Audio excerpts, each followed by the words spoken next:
Captain Elliot Buckmaster saw the torpedoes, white wakes streaking through the water, heading straight for USS Yorktown.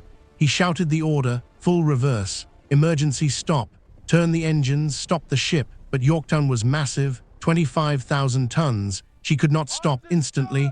The torpedoes closed. It was already too late. USS Yorktown was a fleet carrier, the lead ship of her class, commissioned in 1937. She displaced 25,500 tons fully loaded, could carry up to 90 aircraft, fighters, dive bombers, torpedo bombers. Her air group was her weapon, her striking power, her purpose. She was named after the Battle of Yorktown, the decisive Revolutionary War victory, where American independence was won. The carrier embodied American naval power, modern, capable, battle-tested. She served in the Atlantic initially, then transferred to the Pacific after Pearl Harbor. By June 1942, Yorktown was a veteran. She fought at the Battle of Coral Sea in May 1942, the first carrier battle in history. She and USS Lexington stopped a Japanese invasion force heading for Port Moresby. Lexington was sunk. Yorktown was damaged, badly damaged. A bomb hit penetrated her deck, exploded in the interior, killed dozens, started fires. Damaged her boilers. She limped back to Pearl Harbor. Estimates said 3 months for repairs, maybe more, but Admiral Nimitz needed every carrier. The Battle of Midway was coming. Japanese carriers were approaching. America needed Yorktown, ready or not. The shipyard worked miracles, 72 hours, non-stop repairs, welding, patching, replacing. Testing not perfect, not complete, but operational. Yorktown sailed on May 30th, 3 days of repairs instead of 3 months. Heading to Midway, heading to battle, heading to her fate. She would help win America's greatest naval victory, then die in the aftermath. June 4, 1942, the Battle of Midway. American dive bombers struck the Japanese carrier force. In 5 minutes, 3 carriers were burning. Akagi, Kaga, Soryu, mortally wounded, sinking. A 4th carrier remained, Huryu. She launched a counterattack. 18 dive bombers, 6 fighters, heading for the American carriers. At 12:20 p.m. they found Yorktown. The dive bombers attacked from high altitude. Anti-aircraft fire filled the sky. Fighters intercepted. Several Japanese bombers fell, but some got through. 3 bombs hit Yorktown. The first bomb struck near the island's superstructure, penetrated 3 decks, exploded in the smokestack uptakes, ruptured boilers, fires erupted, speed dropped from 30 knots to 6 knots. The carrier was crippled, dead in the water. Smoke poured from the wound. The second bomb hit amidships, started more fires, killed crew. The third struck the flight deck, caused more damage, more casualties. Yorktown was hurt, badly hurt, but her crew fought back. Damage control teams worked frantically, extinguishing fires, shoring bulkheads, repairing machinery, getting the carrier moving again. By 14:00, power was restored. Yorktown made 20 knots. She could operate aircraft again. She could fight. The crew had saved her, but the battle was not over. At 14:30, more Japanese aircraft appeared. From Huryu, 10 torpedo bombers, 6 fighters, the final strike, Huryu's last gasp before she too was destroyed. The torpedo bombers came in low, 50 feet above water from multiple directions. Anvil attack, standard Japanese doctrine. Yorktown's anti-aircraft guns opened fire. Desperately, frantically, tracers filled the sky. 5 torpedo bombers fell, splashing into the sea, but 5 got through. Released torpedoes at 800 yards. White wakes heading for the carrier. Captain Buckmaster maneuvered, hard to port. The carrier turned, slowly, too slowly. 2 torpedoes struck, port side, near the engine rooms, massive explosions. The carrier shuddered, listed immediately to port. 10 degrees, 15 degrees, 20 degrees. Power failed completely. All lights went out, all pumps stopped, all systems died. The engine rooms flooded, boiler rooms took water. Fires burned uncontrolled, no power to fight them, no pumps to control flooding. The list increased. 25 degrees, walking was impossible. Equipment slid across decks. Men struggled to stay upright. At 15:00, Buckmaster gave the order, abandon ship. Yorktown was dying. The crew had to evacuate. The evacuation was orderly, disciplined. American sailors doing their duty, no panic, no stampede. They lowered life rafts, cut loose floats, threw ropes over the side. Men climbed down into the water. Destroyers moved in close, picking up survivors. One by one, the wounded were evacuated first, carried to the high side, lowered carefully into boats, then the able-bodied. Descending ropes, jumping into the water, swimming to rescue vessels. Buckmaster was among the last to leave, as tradition demanded, ensuring everyone was off. Then he climbed down, left his ship. By 1700, Yorktown was abandoned, empty, listing heavily, but still afloat, still floating. The list had stabilized at 26 degrees, the flooding had stopped, or slowed. She was not sinking, not yet. Maybe she could be saved, maybe she could be salvaged. Towed to Pearl Harbor, repaired, returned to service. Destroyer USS Vireo took her in tow on June 5th.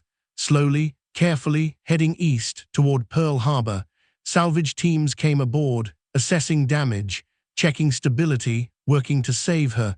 The carrier might survive, might fight again. Hope remained, but a Japanese submarine was stalking her.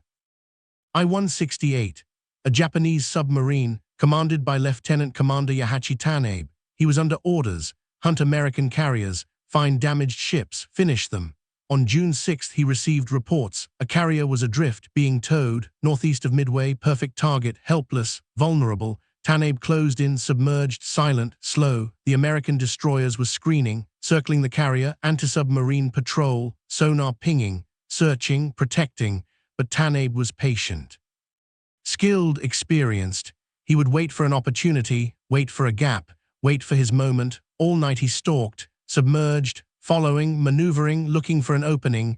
Dawn came, June 7th. Still he waited, watching, periscope up briefly, then down. The destroyers were vigilant, constant, but even vigilance has gaps. Moments of inattention, shifts changing, patterns repeating. At 13:00, Tanabe saw his chance.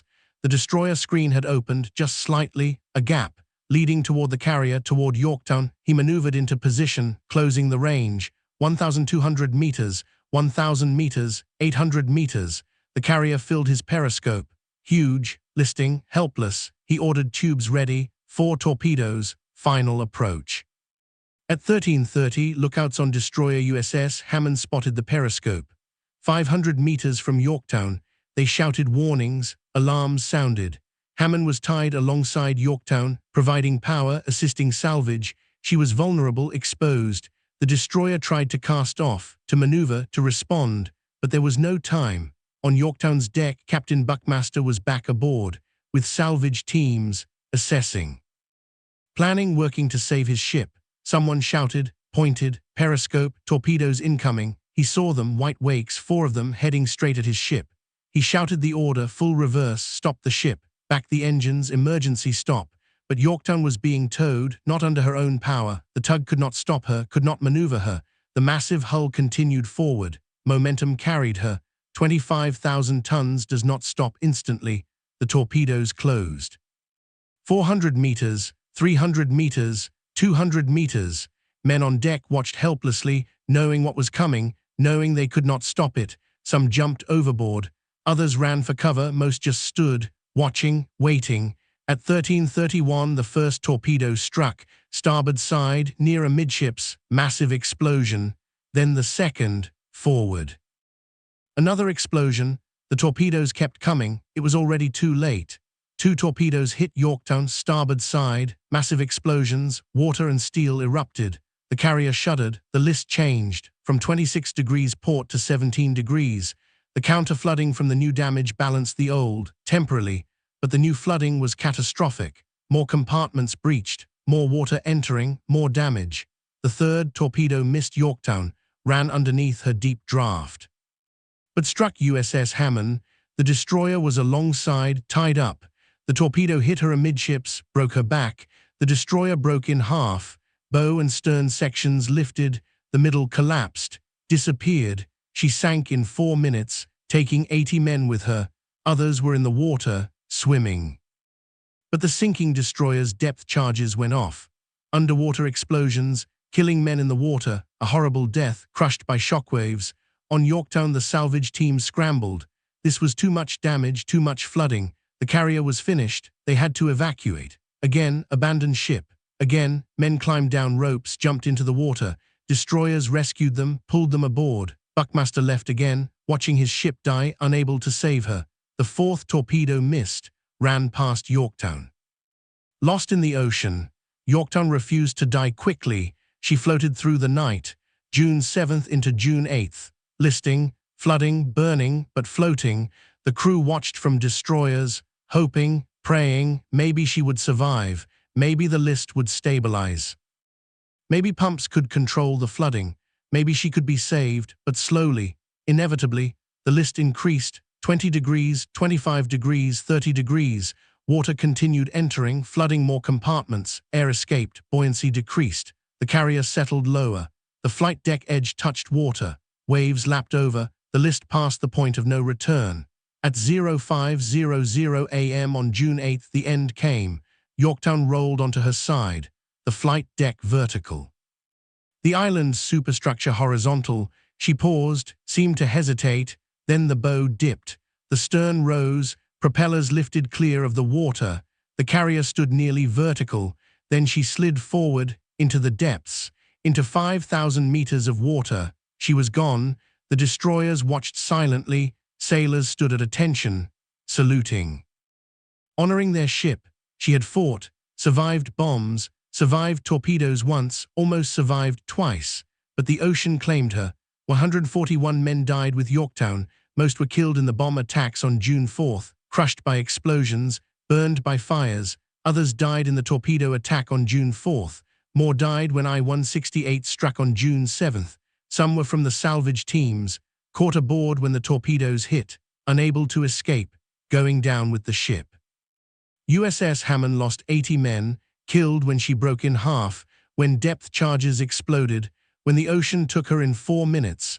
Total casualties, 221 dead, from both ships, from multiple attacks, from a battle that lasted 4 days.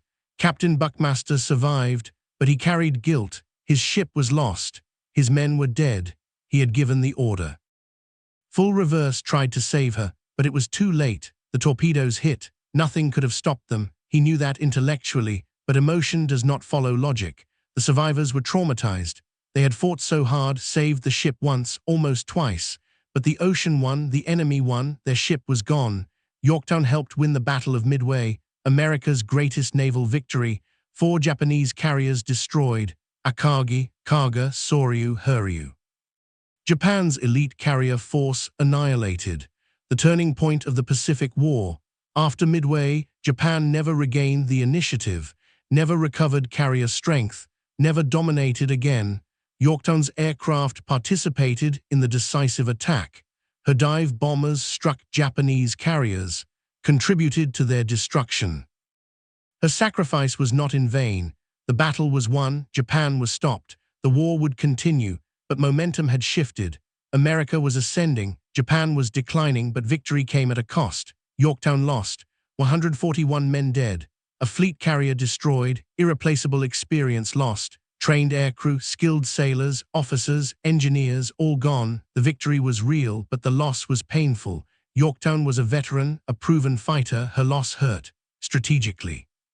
Psychologically, emotionally, America mourned, but also celebrated. Midway was won, the tide had turned. I-168 escaped after attacking. Tanabe dove deep, silent running. Depth charges fell, dozens, hundreds. The destroyers were furious, hunting, determined, but I-168 evaded, slipped away, returned to Japan. Heroes welcome. Tanabe was celebrated, decorated. He had sunk an American carrier, avenged Japanese losses at Midway, restored some honor, but I-168's luck did not last. In July 1943, she was caught by American destroyers near New Georgia. Depth charged, destroyed, sunk with all hands. Tanabe was not aboard, he had been reassigned. He survived the war, lived to old age. He never regretted sinking Yorktown. War is war, duty is duty. But he respected the Americans, their courage, their determination, their sacrifice. After the war, he met Yorktown survivors, shook hands, shared stories, former enemies, now friends. united by shared history, by mutual respect. Yorktown rests in 5,000 meters of water, off Midway Island. The wreck was discovered in 1998 by Robert Ballard, the same oceanographer who found Titanic, Bismarck, many famous wrecks. He found Yorktown upright on the seabed, remarkably intact. The flight deck collapsed. The hangar spaces open, but recognizable. The damage is visible, bomb hits, torpedo holes, the violence she endured, the punishment she absorbed, yet she remained afloat for days, testimony to her design, her construction, her strength. The wreck is a grave. 141 men remain aboard, entombed in steel, in darkness. In cold, the wreck is protected, a war grave, no salvage, no disturbance. She rests where she fell, a monument to courage, to sacrifice, to a battle that changed history. Captain Buckmaster ordered full reverse, trying to save his ship, trying to stop her. Back the engines, emergency stop. It was the right order. The correct response, what any captain would do, seeing torpedoes incoming, trying to avoid them, trying to maneuver, but it was already too late. Yorktown was not under power, she was being towed, dead in the water, helpless. The order could not be executed, the engines were not running, the propellers were not turning, the ship could not respond, could not stop, could not turn. Momentum carried her forward, into the torpedoes, into death. The right order, given too late. To a ship that could not respond, that was the tragedy.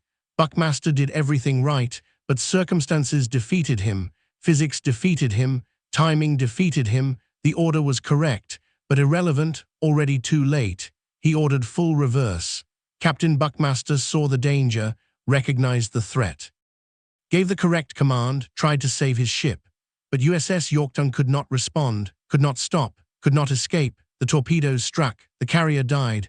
141 men died with her. It was already too late. The moment the torpedoes were spotted, the moment I-168 achieved position, the moment Yorktown was left helpless, being towed, vulnerable, unable to maneuver, already too late. Yorktown fought at Coral Sea, fought at Midway. Helped win America's greatest victory, sank 4 Japanese carriers through her aircraft, changed the course of the war, then died in the aftermath, killed by a single submarine, 2 torpedoes, and bad timing. She deserved better, her crew deserved better, but war does not care about deserving, only about timing, about luck, about physics. Full reverse. Already too late, that was Yorktown's epitaph.